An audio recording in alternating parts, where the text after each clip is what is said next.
Just got done editing this interview. You guys are going to love it. Before I do that, though, I want you to know that I'm going to be in the comments for the next 30 minutes or so answering your questions. If there's additional questions you want me to ask the CEO next time I interview them, leave them below. Or if you're just loving the data points I get CEOs to share, click the thumbs up button below. That's your way of telling me you're loving this stuff, and I'll get you more of it. Additionally, again, I'll be in the comments answering any questions you have. All right, for 30 minutes. Enjoy the interview. Hello, everyone. My guest today is Cody Barbo. He is building a company called Trust and Will. Think about it almost like online estate planning made super simple. We'll jump into it. Cody, ready to take us to the top? Let's rock it. All right, man. So talk to us a little bit about the company. So first off, is this a pure play SaaS model or is it more like a marketplace?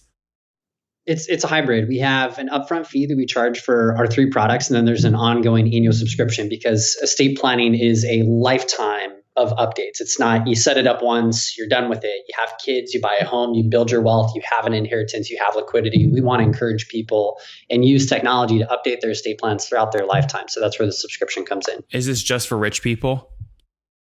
No. I would say that the misconception of estate planning is that people assume that it's for the wealthy. In fact, the most important reasons to set up an estate plan is if you own property, you have assets worth protecting, or if you're a parent. You can appoint guardians for your children. You can protect your home and your assets with a trust, avoiding probate court, which can cost a lot of time and money and emotional toll, especially if you've lost a family member. So really, it's built for the everyday family in this country.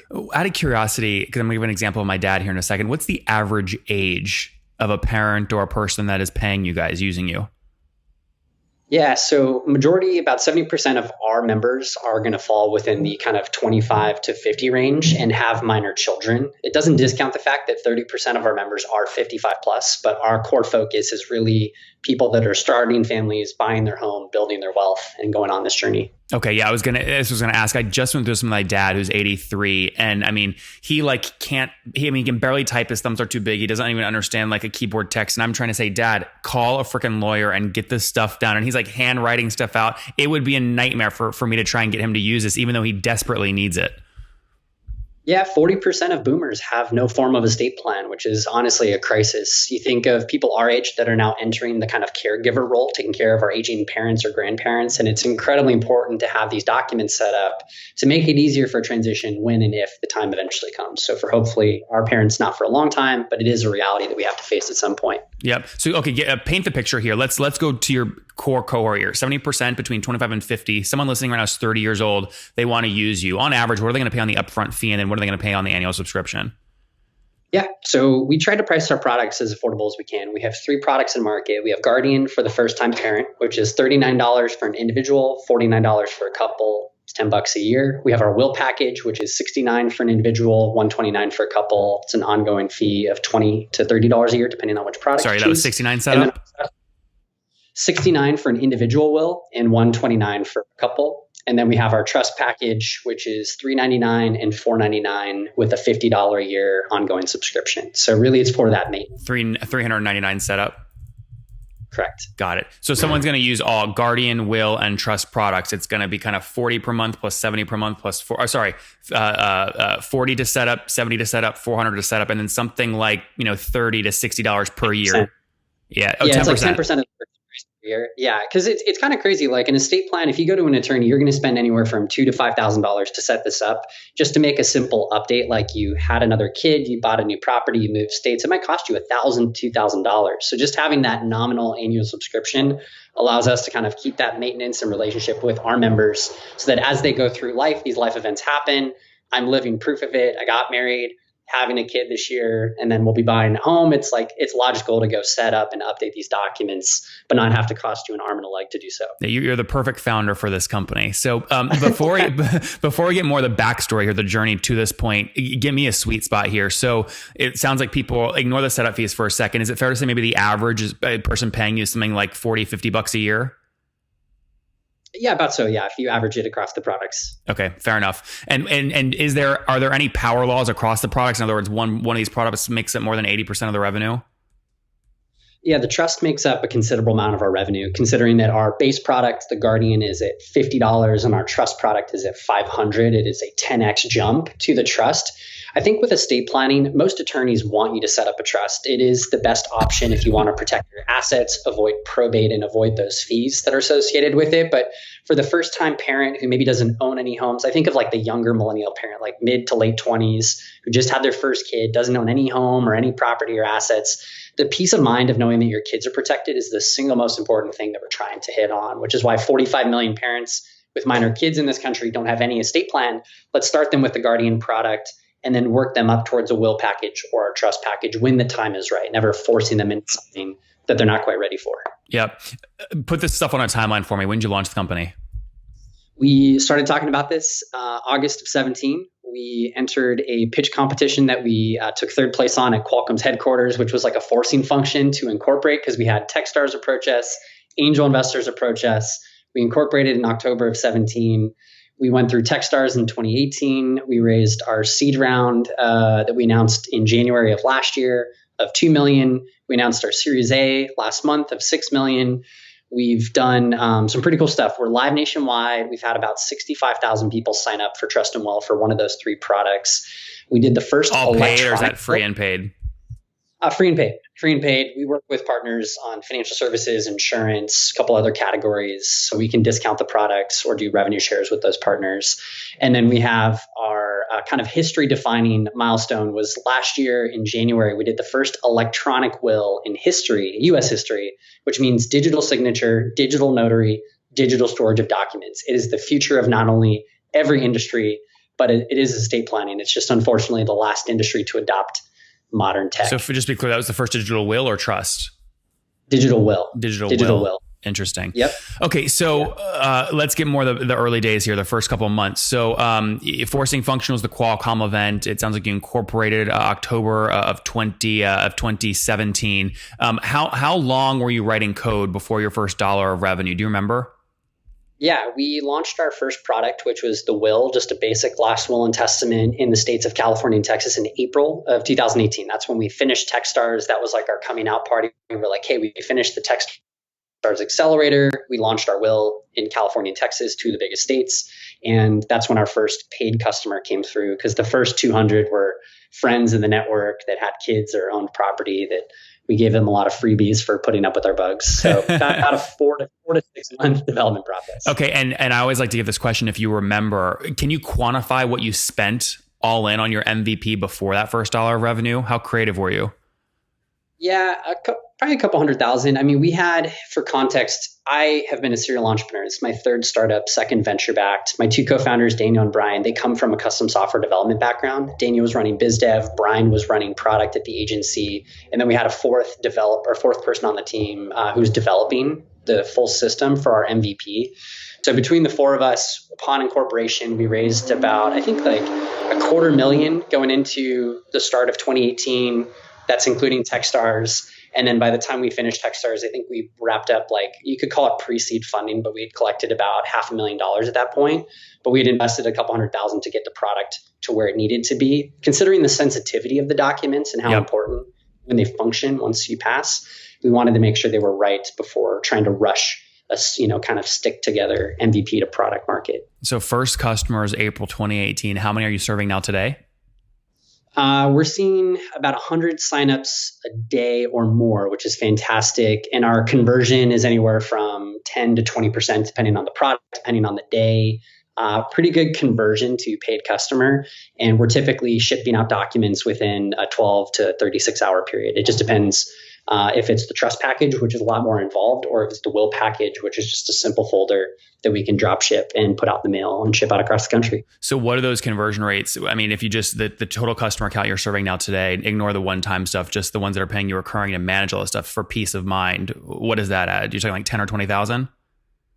So our recurring subscription will kick in starting this year. So when we launched our trust product in January of last year, it was just California, Texas. We launched the will nationwide in January because we're still a young company, right? Like, we've only had 2 years really of operating history, but we've only had a product in market for about a year and a half.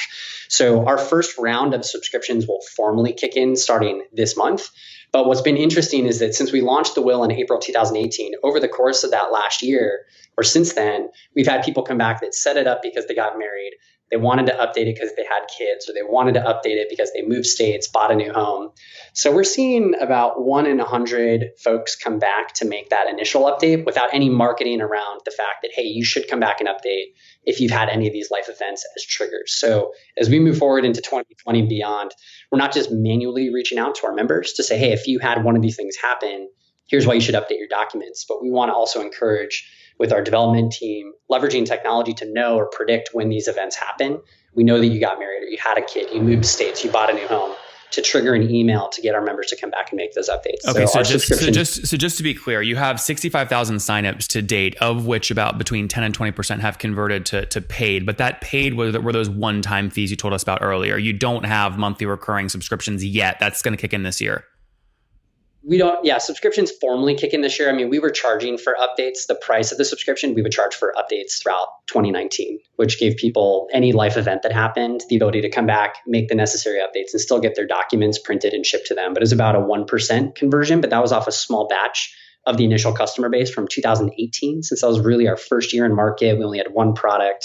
2019, we launched 2 more products, so 3 in market, which means 2020, we have first full year, 3 products in market, people coming back in, and based on the life events that have triggered, that would require paid subscription updates, and I'll have better numbers for you as the year progresses. Yeah, well, it sounds like the subscription thing will be, I mean, they're paying for peace of mind. So I'm eager to hear in a year how that progressive. I assume that's going to do extremely well.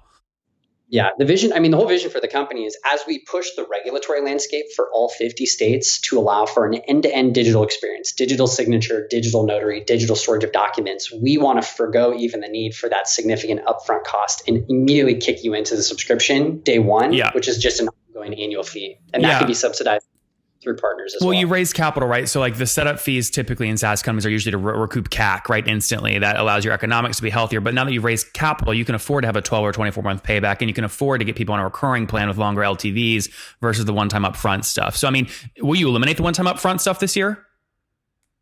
It's possible on our entry level documents, so the Guardian document potentially, because the document for Guardian is really top of funnel for us. If you're a parent with minor children and you at least want that peace of mind, let's get you into the funnel with that product here. But very quickly, you might realize, like I was saying earlier, if you have assets, you own a home, you have investments, you have a life insurance policy, you want to make sure those are cataloged correctly, we bump you up into the will tier, or from the will tier, we bump you into the trust.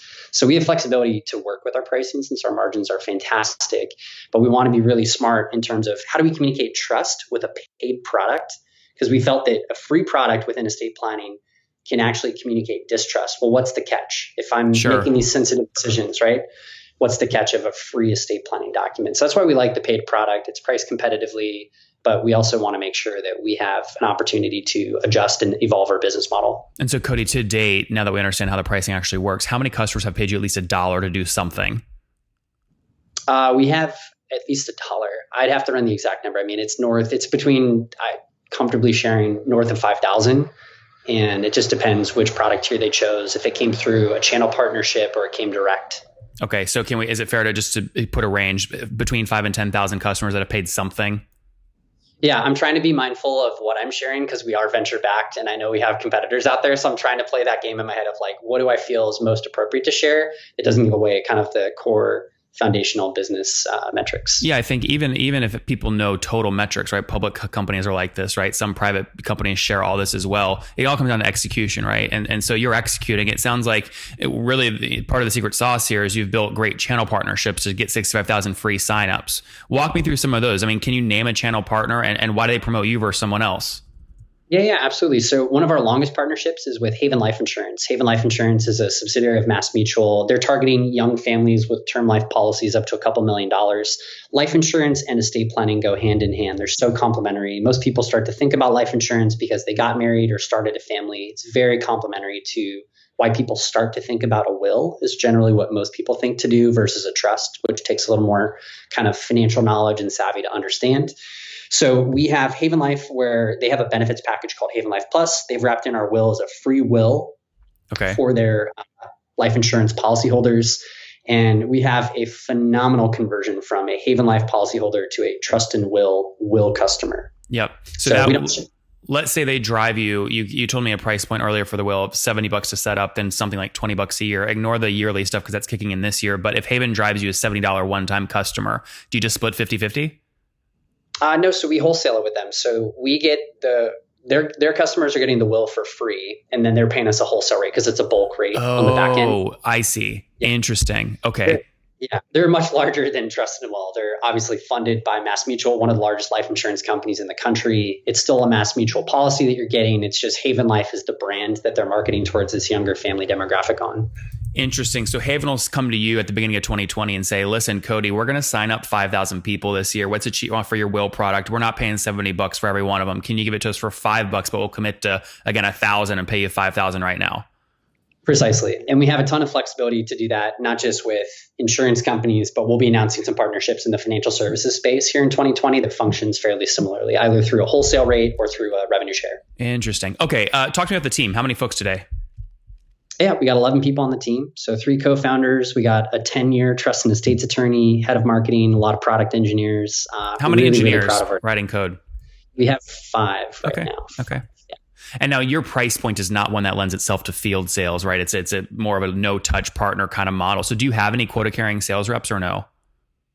Not yet. No, it's an area that we're exploring. One of the interesting channels that will be evolving this year is financial advisors. So one of the roles that we're hiring for right now is a channel sales rep. We want to tap into the 300,000 financial advisors, wealth managers, CFPs in the country that often talk to their clients about estate planning from day one. It's a part of the onboarding conversation. Do you have an estate plan? If not, can I recommend you to someone in my network?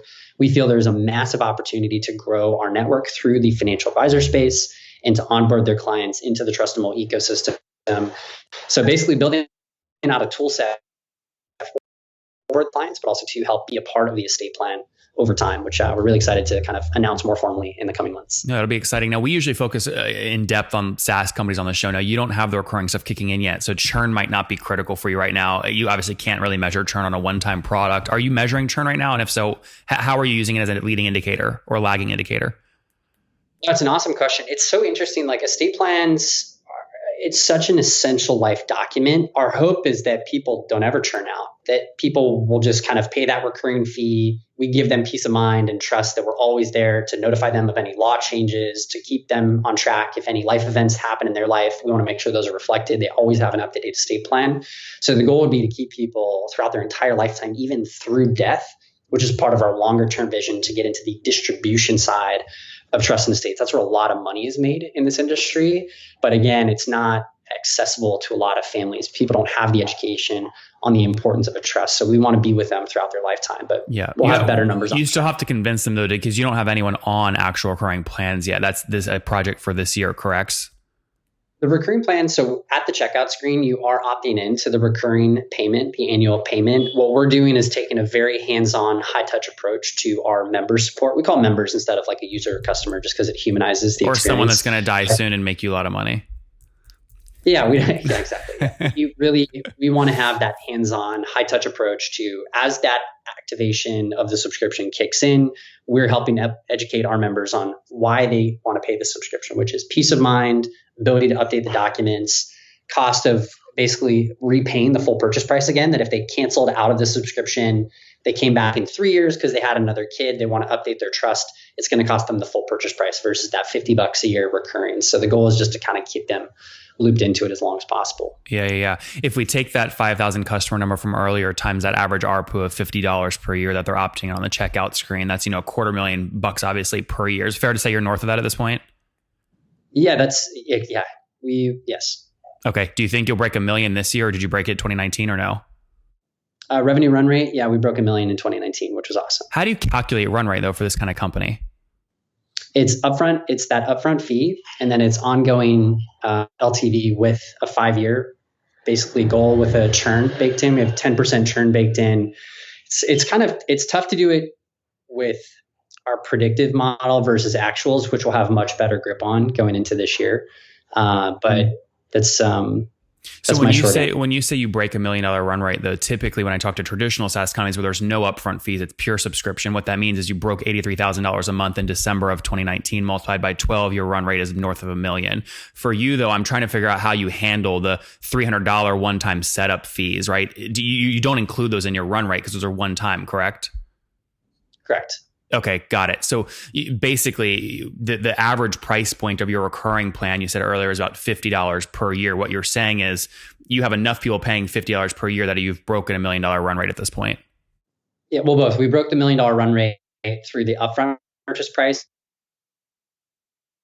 that we'll factor in. We'll break $1 million subscription run rate as well. Okay, and you think you'll do that in 2020? Yeah. This on just the subscription side? Correct. Yeah. I mean, we raised a $6 million Series A, so we're going to be investing pretty heavily in our marketing and acquisition efforts. And based on our revenue model, we have pretty ambitious revenue goals for the year. That's good. Very good. I assume you're obviously burning capital, correct? You're not profitable? Not profitable yet. No, that's part of the goal with the Series A fundraise. It's what we communicated to our investors. It's important to us as a company. I think that there's been like this huge shift in private companies that are shooting for some sort of target raise or valuation, which I think is important, but it's not the end game. I think I'd rather hit $1 billion in revenue than $1 billion valuation. And that's the way that we kind of think about the short and long-term goals for the business. Mm-hmm. You have a kid on the way. Burn can, they can keep you up at night. Burn can also keep you up at night. I mean, how much are you comfortable burning per month where you can still sleep well at night? Yeah, well, we factor in the fundraise for 2 years of, full operation. So that's assuming that we made no money, stayed flat. We have 2 full years to go operate. The goal would be to drive our revenue goals, our product goals, and partnership goals for 2020, and then look at a Series B fundraise in early 21. And at that point, we would be looking to raise sufficient amount of capital to like really position Trust and Will to be the category leader in modern estate planning. So we're playing the game of venture. It's part of the process. We're very fortunate that we've brought on incredible investors, but it's always about working towards that next fundraise and then working back from the milestones we need to hit in order to justify what could be for us like a $15 to $25 million fundraise in 14 to 16 months. Yeah. So you raise 6 million, you give yourself 2 years of runway, 24 months. That's net burn monthly of about $250,000. You're basically saying you're going to try and stay well under that every month. Give yourself enough time to get to that next round. Yeah. We're in San Diego, so we're not like your typical Bay Area or Northeast startup. We're spending a few grand a month on rent in this great office space. Market rates, we're paying people competitive salaries, but market rates down here are far cheaper than what you would expect in the Bay Area, Seattle, and the Northeast. So dollar stretches a little bit further, which works in our favor. All right, let's wrap up here with the famous 5. Number 1, favorite business book.